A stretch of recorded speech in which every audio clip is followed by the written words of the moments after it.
Hey everyone, this is Sonia Malik here and आज हम करने वाले हैं अपना चैप्टर डेमोक्रेटिक रिसर्जेंस का लेक्चर नंबर 3। ठीक है, लेक्चर नंबर 1 और 2 के अंदर हम इसके फैक्टर्स, टोटल रेवोल्यूशन, इमरजेंसी किस तरीके से डिक्लेयर की गई थी, इसको हम कवर कर चुके हैं। आज के इस लेक्चर नंबर 3 के अंदर हम लेसन्स ऑफ इमरजेंसी एंड कुछ जो एडिड टॉपिक्स जो आपके किए गए सिलेबस के अंदर, जिसमें राम मनोहर लोहिया एंड जयप्रकाश नारायण है, उसको हम कवर करने वाले हैं। So let us start. सबसे पहले भाई लेसन्स ऑफ इमरजेंसी, इमरजेंसी की सिचुएशन हमें समझ में आ गई कि जहां पे पूरा का पूरा सिस्टम सेंट्रलाइज्ड हो गया था, सेंटर के पास सारी पावर्स आ गई थी। अब उस सिस्टम से हमें सीखने को क्या मिला? देखो, सबसे पहली और इंपॉर्टेंट चीज जो थी वो थी कि it is extremely difficult to do away democracy. मतलब कुछ भी कर लो पर कोई भी इंडिया से डेमोक्रेसी को नहीं हटा सकता। ठीक है, तो बहुत डिफिकल्ट है ऐसा करना। प्लस हमें पता चला कि जो हमारी इंडियन डेमोक्रेसी है उसके वीक पॉइंट कौन से हैं और इसके स्ट्रॉन्ग पॉइंट्स कौन से हैं। ठीक है, इसके दोनों साइड्स हमें अच्छे से समझ में आई है ना। देखो, क्योंकि कोई भी फ्लाइट है, जब तक आपके सामने कोई डिफिकल्टी नहीं आती है तब तक आप समझ नहीं पाते हो कि आपके स्ट्रॉन्ग पॉइंट कौन से थे और वीक पॉइंट कौन से थे। राइट, तो वही चीज हमें इमरजेंसी के टाइम पे अपनी डेमोक्रेसी के बारे में पता चली।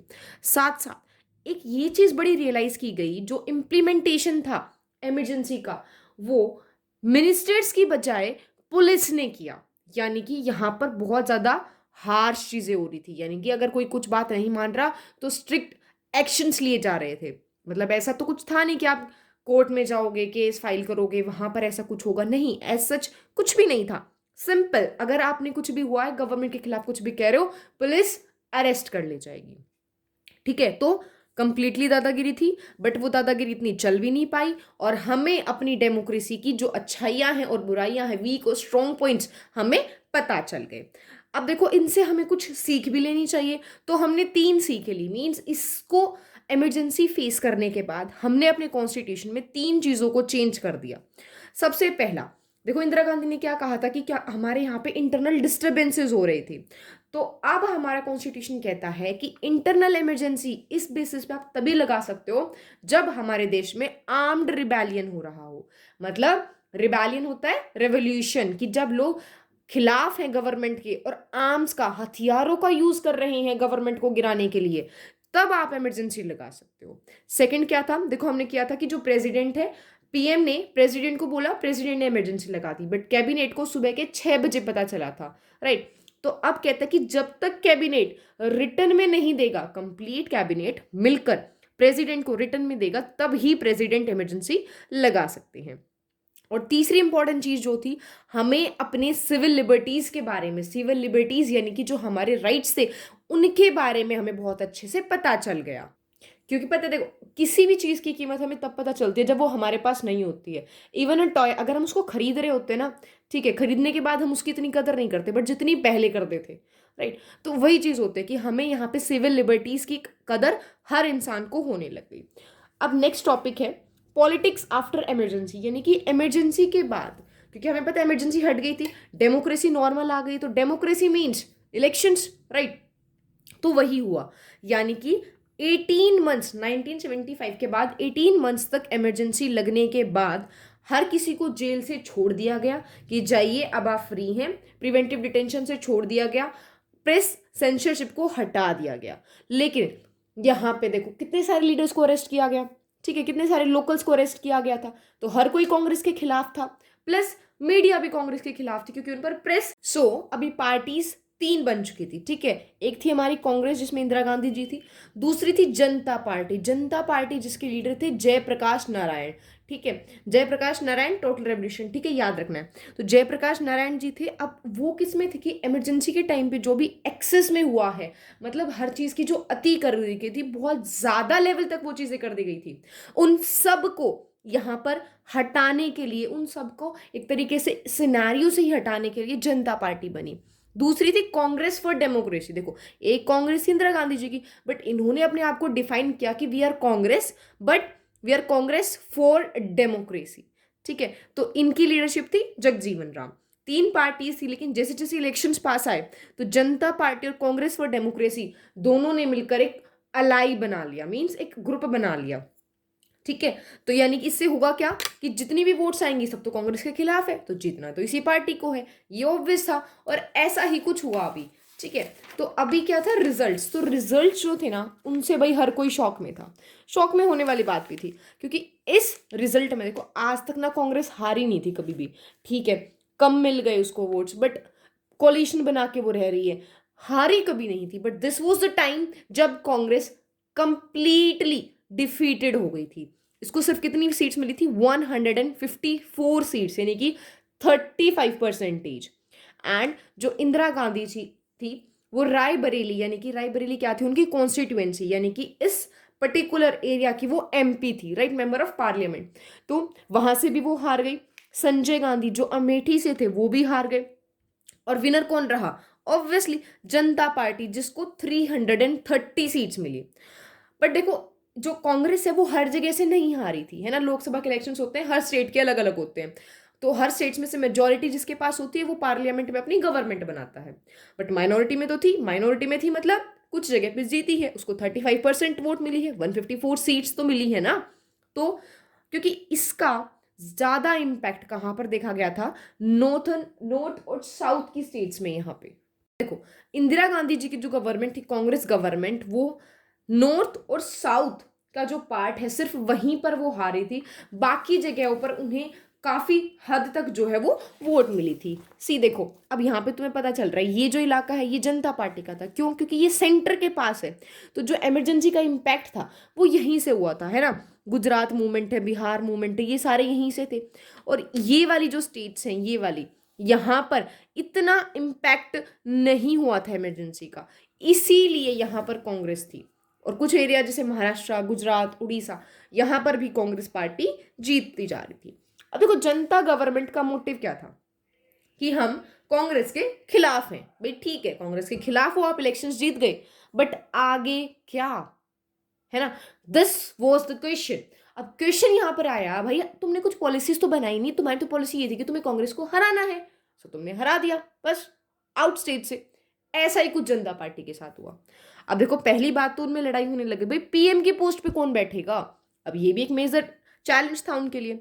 तो डिसाइड किया गया, 3 कॉम्पिटिटर्स थे, मोरारजी देसाई, चरण सिंह और जगजीवन राम। जगजीवन राम जिन्होंने टोटल रेवोल्यूशन ये सारा उन्होंने पूरा क्रियाकलाप किया, ठीक है।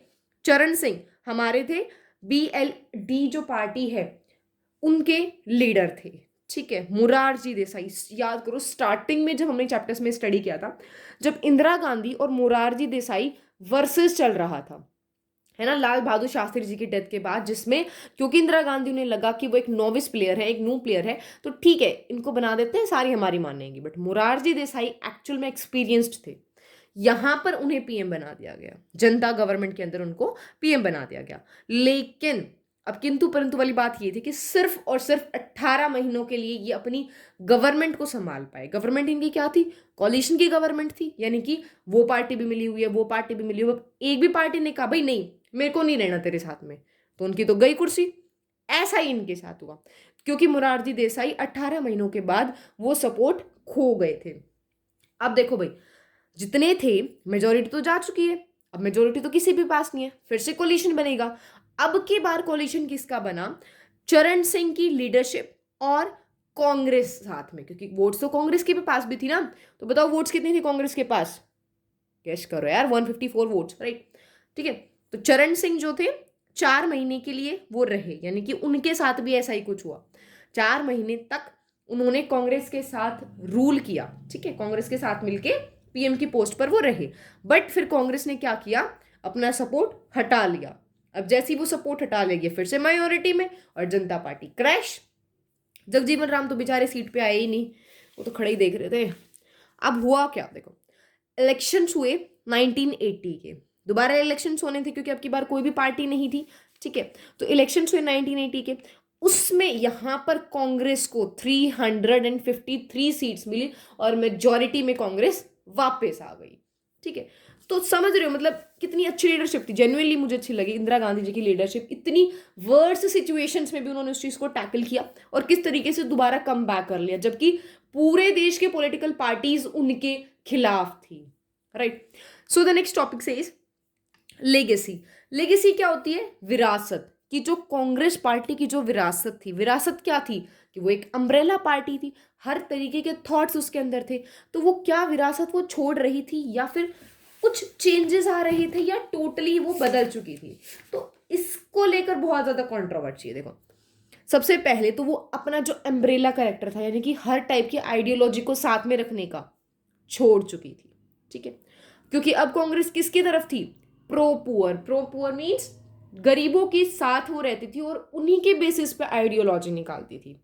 क्यों? क्योंकि उन्हें वोट चाहिए थी, राइट। और अब क्या हो गया था? Appeal of one single leader. और वो वन सिंगल लीडर कौन थी?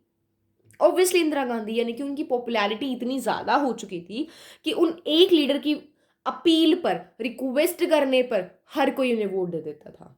और ऑपोजिशन का सिर्फ एक नारा था, non Congressism, non Congressism and non Congressism. भाई सिंपल सी बात है, हमारी कोई पॉलिसीज नहीं है, बस जो कांग्रेस कर रही है हम उसके खिलाफ हैं। समझ रहे? ऑपोजिशन जीरो, यहां पर वो चीज थी। ठीक है, ये सिर्फ तुम्हें याद करने के लिए मैं बता रही हूँ इस तरीके से कि तुम्हें एक वो सिनारियो तुम्हारे माइंड में बना रह सके। ठीक है, क्योंकि चैप्टर को पढ़ रहे हो तो एक लिंक बना सको उस चीज को। ठीक है, अब देखो, ओपोजिशन जो थी उनकी कुछ पॉलिसीज हमारे सामने आई, नॉन कांग्रेसिज्म के अलावा कुछ पॉलिसी सामने आई। वो थी जनता पार्टी रूल के टाइम पे, जब इश्यू ऑफ रिजर्वेशन, क्योंकि अभी सारी चीजें कौन कर रहा था? प्रोपोर आइडियोलॉजी। अब उन्हें लगा कि भाई गरीबों का ये साथ देने से ना वोट मिल रही है, तो हमें भी ऐसा ही कुछ करना चाहिए। तो उन्होंने क्या किया? जनता पार्टी ने इश्यू ऑफ रिजर्वेशन, यानी कि रिजर्वेशन का जो इशू है उसको बढ़ा दिया बिहार के अंदर, और उसी के रिगार्ड्स में मंडल कमीशन को अपॉइंट किया गया। यानी कि रिजर्वेशन जो स्पेशल इकोनॉमिक बैकवर्ड क्लासेस हैं उनके लिए किस तरीके से किया जाए। और यहाँ पे एक सबसे इंपॉर्टेंट चीज क्या थी? इमरजेंसी का जो आया था टाइम पीरियड, पॉलिटिकल क्राइसिस होने के साथ साथ कॉन्स्टिट्यूशनल क्राइसिस भी था। क्यों? क्योंकि गवर्नमेंट ने क्या माना था, जो हमारे कॉन्स्टिट्यूशनल मेकर्स थे, कि गवर्नमेंट जो है भले ही उसके पास कितनी पावर्स आ जाए बट वो उन पावर्स का मिसयूज नहीं करेगी। तो यहां पर उस कंसेप्ट को भी चेंज कर दिया गया था। अब नेक्स्ट टॉपिक है, देखो एडेड टॉपिक्स के अंदर ना कुछ 3 टॉपिक्स हैं जो आपके इस टाइम सिलेबस में डाले गए इस चैप्टर के अंदर। तो सबसे पहले जयप्रकाश नारायण। देखो जयप्रकाश नारायण हमें पता है बहुत इजीली टोटल रेवोल्यूशन से, बट उनके 3 मेन प्रिंसिपल्स माने गए थे। ठीक है, तो सबसे पहले तो उन्होंने करप्शन के खिलाफ इतना लड़ा और उन्होंने सोसाइटी को एक नया कंसेप्ट दिया, वो था कम्युनिटेरियन सोशलिज्म, यानी कि पूरी सोसाइटी एक कम्युनिटी की तरह बनकर रहेगी। और तीसरा उनका सबसे इंपॉर्टेंट था टोटल रेवोल्यूशन, यानी कि कंप्लीट रेवोल्यूशन, जो बिहार से शुरू हुआ था और फाइनली वो इंदिरा गांधी का ही रेजिग्नेशन मांग लिया था उन्होंने। ठीक है, अब जो कम्युनिटेरियन सोशलिज्म था उसको वो 3 प्रिंसिपल्स मानते थे, यानी कि एक सोसाइटी में पहले एक कम्युनिटी आएगी, ठीक है, जिसको हम आज सोसाइटी सिंपल टर्म्स में, ठीक है, फिर एक रीजन आता है और फिर हमारा पूरा राष्ट्र बन जाता है, यानी कि कम्युनिटी, फिर ऊपर लेवल पे रीजन, फिर राष्ट्र, और ये तीनों मिलकर एक ट्रू सेंस में हमारे इंडिया को एक फेडरेशन बनाएंगे। फेडरेशन यानी कि डिवीजन ऑफ पावर्स। अब वही थे जिन्होंने पोस्ट इंडिपेंडेंस यानी कि इंडिपेंडेंस के बाद जिन्होंने करप्शन के खिलाफ लड़ाई स्टार्ट की थी, और वो भी यूथ के साथ मिलकर। और उन्होंने ही जो ऑफिस होता है लोकपाल का, लोकपाल जो एक पोस्ट होती है, ठीक है, जिसका बेसिकली काम होता है कि एक विलेज एरिया में, रूरल एरियाज के अंदर क्या मतलब एक स्मूथ फंक्शनिंग होना, राइट, तो उन सबको देखना। अब उसने कुछ और चीजें दी, तो उनका कहना था कि change in individual state and society, यानी कि हम सोसाइटी में पूरे उसमें तभी चेंज ला सकते हैं जब एक इंडिविजुअल के अंदर चेंज आएगा, उससे उसकी स्टेट बदलेगी और कंप्लीट सोसाइटी जो है वो चेंज हो जाएगी। और अब वो क्या क्या कहते थे कि इंसानों के अंदर ना moral, cultural, economic, political, educational और इकोलॉजिकल चेंज आना चाहिए। ठीक है, उनके एथिक्स, मोरल वैल्यूज चेंज होनी चाहिए, बेटरमेंट पॉजिटिव होनी चाहिए, उन्हें कल्चर में जो अच्छी चीजें हैं उनको रखना चाहिए, इकोनॉमिक पर्सपेक्टिव सिर्फ इतना होना चाहिए कि अपनी डेवलपमेंट करे बट दूसरे का नुकसान ना करे। मतलब एक एक ऐसी सोसाइटी चाहते थे जहां पे हर कोई चीज एक स्मूथ फंक्शनिंग में हो रही है। ठीक है, तो गांधीवादी जो थोड़ा बिलीव था वो इनका था। ठीक है, उसके साथ साथ उन्होंने क्या किया कि जो विलेज या मोहल्ला समितिज होती हैं, समितिज मीन्स जो ग्रुप्स होते हैं, बैठक होती है, एक पंचायत होती है, उनकी इंपॉर्टेंस को उन्होंने बताया।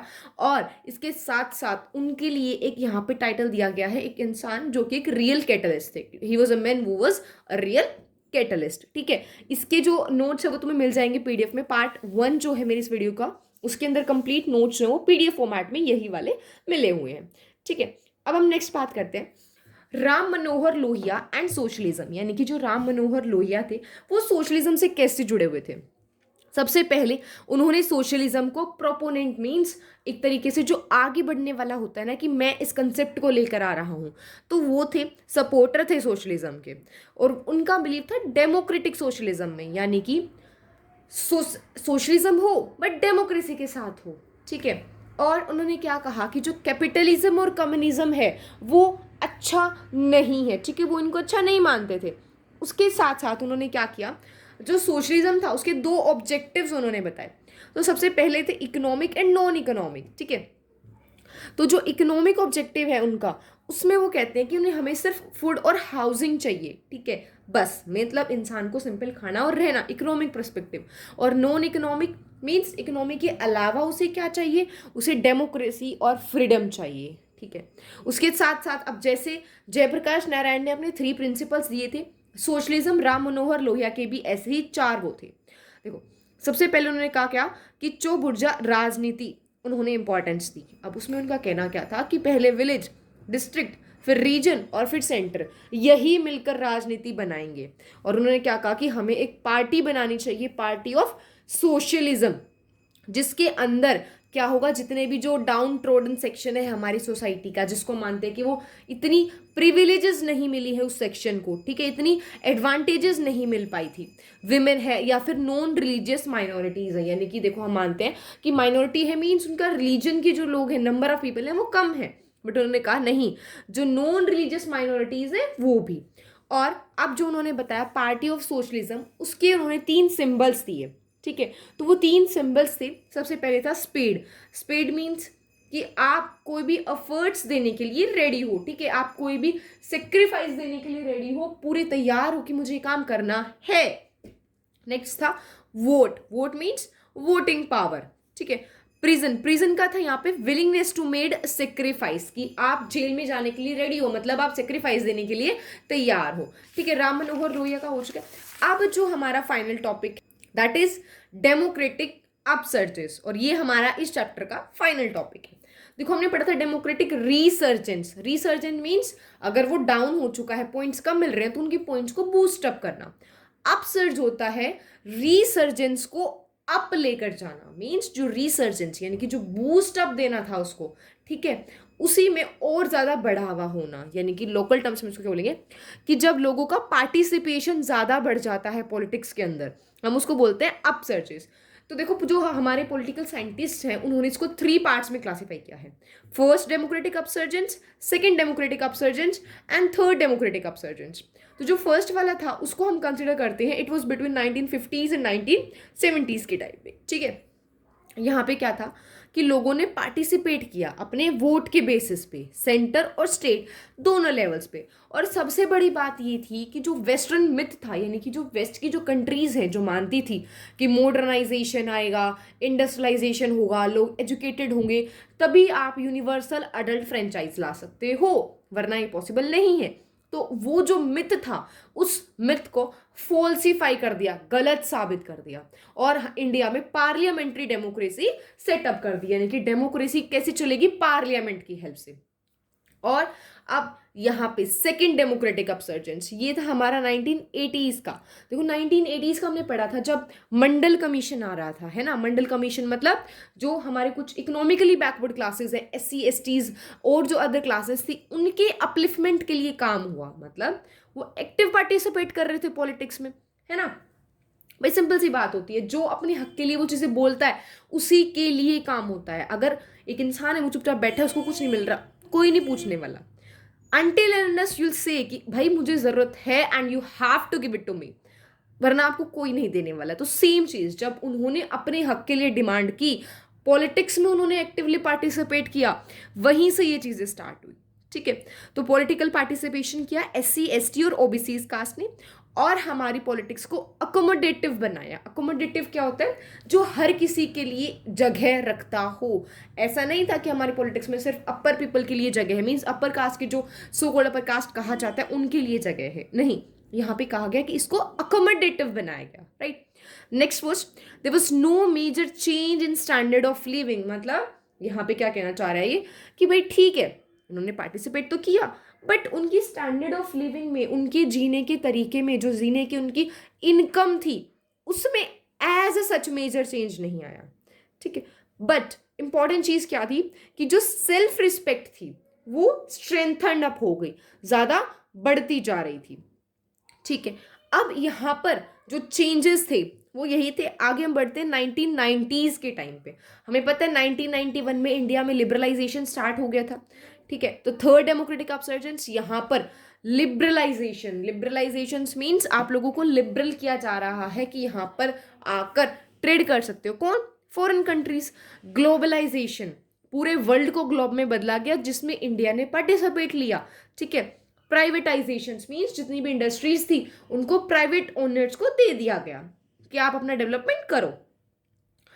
तो इससे हुआ क्या, एक कॉम्पिटिटिव इलेक्टोरल मार्केट बन गया। यानी कि अब देखो एक्स बिजनेसमैन है, वो उस पॉलिटिकल लीडर को वोट देगा तो वो पॉलिटिकल लीडर उसकी मदद करेगा, ठीक है। उसकी जितनी भी कंपनी के कोई प्रपोजल्स हैं या कुछ भी उसे अपने टेंडर पास कराना है तो उसमें उसे हेल्प मिलेगी। तो अब हुआ क्या, इलेक्टोरल मार्केट को, जो इलेक्शन का प्रोसीजर था उसको कॉम्पिटिटिव इलेक्टोरल मार्केट में बदल दिया गया। और कंसेप्ट क्या आया, अब लिबरलाइजेशन है, गवर्नमेंट किसी को नहीं बचाएगी, सबको इक्वल अपॉर्चुनिटीज देगी, है ना। पहले गवर्नमेंट क्या करती थी कि जो रेस में आगे दौड़ने वाला है उसको, उसकी जो दौड़ने का प्रोसीजर उसको टफ बना देती थी ताकि जो कम दौड़ सकता है वो उसके इक्वल में रहे। बट अभी गवर्नमेंट ने क्या कर दिया, सब इक्वली दौड़ो भाई, ठीक है।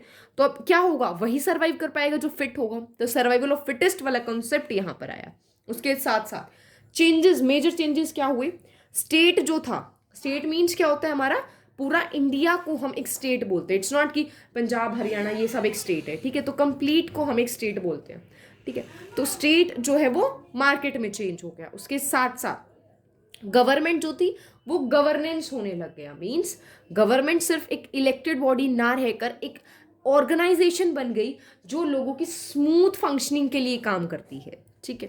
प्लस अब जो स्टेट थी, कंट्रोलर मीन्स लोगों के बिहेवियर को, उनके एट्रीब्यूट्स को कंट्रोल करने की बजाय फैसिलिटेटर का काम करने लग गई थी, उनको फैसिलिटेट करने लग गई थी, ठीक है। So here we are done with complete chapter. Added topics भी हम कवर कर चुके हैं।